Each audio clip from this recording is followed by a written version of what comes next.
Michael Liodra, bonjour. Merci de nous accorder quelques minutes de votre temps. Nous nous trouvons ici au Grand Hôtel de Bordeaux, quelques minutes après l'annonce de la 8e édition du BNP Paribas Primrose. Pour vous, que représente ce tournoi? Pas mal de choses. La première, c'est vrai que c'est le premier tournoi où je vais pas être joueur, mais je vais être je dirais, ambassadeur de ce tournoi, qui consiste à passer du temps pas mal avec les partenaires, les nouvelles sociétés qui vont être présentes tout au long de la semaine. Et puis de l'autre côté, ce côté où il va falloir que je m'occupe aussi des joueurs. On sera à 2 semaines du tournoi de Roland-Garros, donc essayer de les bichonner toute la partie plateau sportif, que ce soit l'hôtellerie, l'hébergement. On sait qu'il y a toujours des petites demandes de dernière minute, donc essayer de pallier à ça. Et puis, c'est un tournoi qui me tient particulièrement à cœur parce que, bien évidemment, je suis bordelais, c'est mon club. Et c'est vrai que c'est un tournoi à part. On joue dans un club de tennis. C'est vrai que tout au long de l'année, on peut être amené à jouer dans des palais des sports ou des halls d'exposition. Et là, c'est un tournoi qui a lieu dans un club de tennis avec tout ce que ça comporte, les adhérents, les publics, les ramasseurs. Et je suis sûr que cette nouvelle édition sera une grande fête. Alors justement, vous l'avez évoqué, est-ce que le fait que ça s'organise dans un club, ça change pour vous votre manière d'aborder le tournoi? C'est vrai qu'il y a pas mal de choses à gérer en amont. Il faut s'occuper des joueurs, mais à la fois les protéger. On ne peut pas sans cesse les mettre sur le devant de la scène, j'ai envie de dire. Ils ont besoin d'avoir du temps un petit peu pour eux.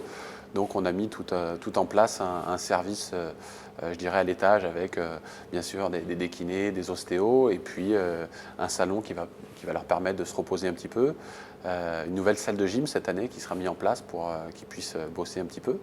Et puis, à la fois, de temps en temps, vous allez voir aussi faire un petit bain de foule. C'est vrai qu'il y a un endroit où on part des vestiaires pour se rendre sur le cours central, où on a toute une allée où effectivement on peut croiser tous les jeunes, tout le public bordelais. Donc c'est aussi ça, la magie du tournoi. Alors nous avons cru comprendre qu'en fin d'année, vous allez vous installer à Bordeaux. Vous, supporter du Paris Saint-Germain, quelle équipe comptez-vous supporter?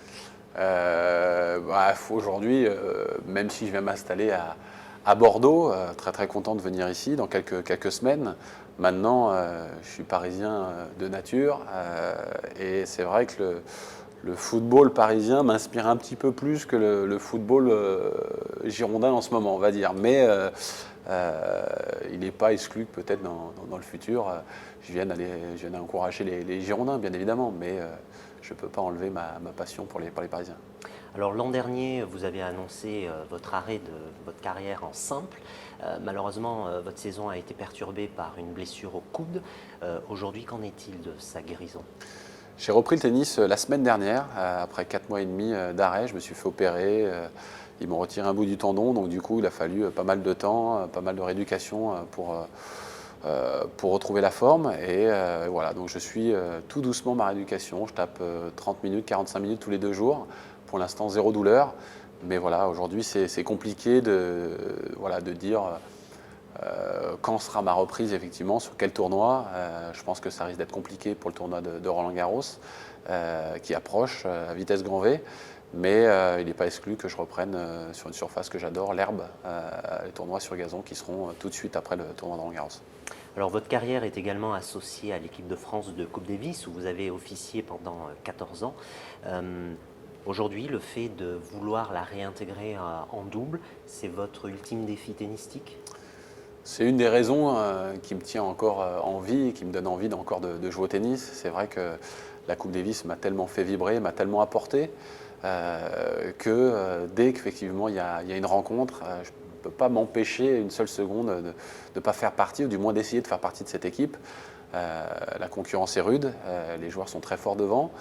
Mais à chaque fois, je me dis que voilà, si effectivement je peux essayer de bien jouer avant et de montrer au capitaine voilà, que je peux être aussi un joueur potentiellement sélectionnable, voilà, je vais essayer de jouer ma chance à chaque rencontre. Alors en 2010, lors de la demi-finale de Coupe Davis, vous aviez été sélectionné pour la première fois en simple puis en double à l'âge de 30 ans. Considérez-vous que c'est à partir de ce moment-là que vous avez débuté une nouvelle carrière? Alors, c'est vrai que ma carrière en Coupe Davis a été souvent associée en double. Et c'est vrai qu'il n'y a qu'en 2010 où j'ai fait pratiquement toute la campagne en simple et en double. Mais avant ça, j'avais remporté quand même 3 titres en simple, dont un Master 500. Donc c'est vrai que la difficulté en équipe de France est d'enchaîner les matchs simple, double, simple. On le voit aujourd'hui avec Jo-Wilfried Tsonga, qui pourrait jouer en simple et en double. Mais malheureusement, le dernier jour, c'est toujours très très dur d'enchaîner les 3 jours. C'est des matchs au meilleur des 5 manches. Et en 2010, la seule raison qui a fait que j'ai joué, c'est que c'était sur surface rapide et que le premier jour, à chaque fois, j'avais joué et j'avais gagné en 3-7. Donc, je n'avais pas passé beaucoup de temps sur le terrain. Donc, c'est vrai que j'avais pu enchaîner sur le double. Et les rencontres, c'était fini. Souvent, on avait gagné les 3 premières rencontres 3-0. Donc, je n'avais pas enchaîné sur le dimanche. C'est vrai qu'aujourd'hui, si on doit faire une rencontre de Coupe Davis du début à la fin et d'enchaîner 3 matchs de suite, ça reste quand même très, très compliqué. Alors, c'est une période durant laquelle vous aviez collaboré avec Amélie Mauresmo, qui aujourd'hui s'occupe d'Andy Murray. Comment a-t-elle réussi à vous faire prendre conscience de vos capacités à cette époque-là? Je dirais que c'est toujours difficile d'associer un coach avec un joueur. Moi, j'avais demandé l'aide d'Amélie déjà parce que c'est une très bonne copine. Et deuxièmement, c'était plus je voulais un regard différent sur ce qu'elle, pas sur ma manière de jouer, parce que ça finalement, voilà, c'est pas très dur de révolutionner, ou du moins mon jeu, je fais service volé, elle n'allait pas me dire tu restes du fond. C'était plus son approche mentale, comment elle voyait un petit peu les choses, et je trouvais son regard était important à mes yeux, donc du coup on a bossé ensemble sur un mois, sur les tournois sur gazon. J'avais gagné le tournoi à Eastbourne. Et c'est vrai qu'elle m'a permis de faire sauter quelques verrous, je dirais, dans mon approche plus des tournois, sur ma manière de gérer les choses aussi, le stress. Et voilà, on avait décidé, pas d'arrêter, mais c'était plus sur un coup, sur un mois. Alors, votre carrière a été jalonnée par différentes épreuves, notamment la perte de l'une de vos proches. Comment avez-vous traversé cette période? Bah, c'est toujours des moments durs qu'il faut surmonter. C'est vrai qu'on n'est jamais préparé quand on perd un membre de sa famille, encore plus quand c'est votre père ou votre mère. Moi, c'est vrai qu'en 2 semaines, ma maman est partie. Et du coup, ça a été, je dirais, ça a été une grande leçon d'humilité parce que finalement, on a tendance à croire que tout beau, tout est rose, tout est beau. Et puis, à un moment donné, bah, on a l'impression que tout s'écroule.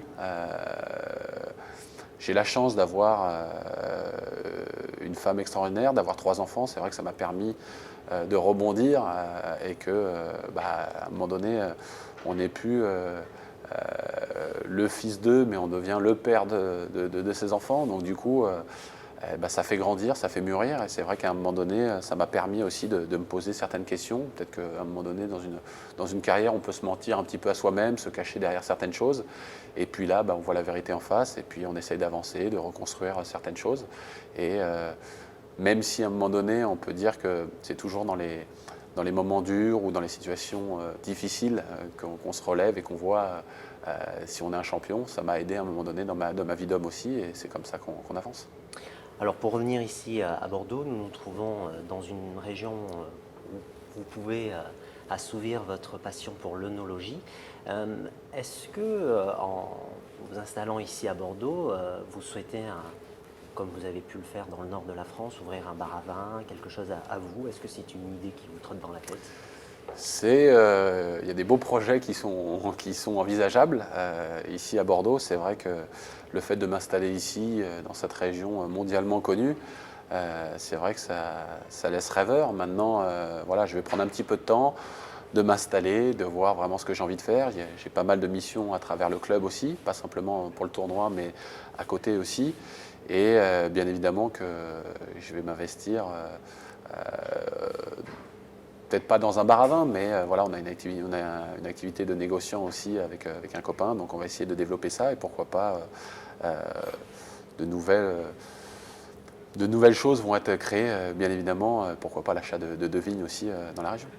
Et enfin, pour conclure, à l'approche de Roland-Garros, comment abordez-vous cet événement et ce grand chelem en particulier que vous allez vivre en tant consultant pour l'un des... De bosser pour la télé, d'être commentateur. C'est vrai que ça va être le premier tournoi de Roland-Garros où je ne vais pas être sur le terrain après 18 ans d'années consécutives. Donc voilà, c'est je dirais une nouvelle vie qui va commencer, même si je n'ai pas complètement arrêté le circuit en tant que joueur de double. Mais voilà, ça va être une autre approche, une manière, je dirais, voilà, de passer aussi le témoin. C'est vrai que c'est bien de rebondir tout de suite. C'était une superbe expérience de travailler pour eux déjà le week-end dernier. J'ai commenté la finale, la demi et la finale du tournoi de Monte-Carlo. Donc maintenant, voilà, on va voir comment ça va se passer. Je vous remercie pour votre patience et bonne continuation pour vous. Merci.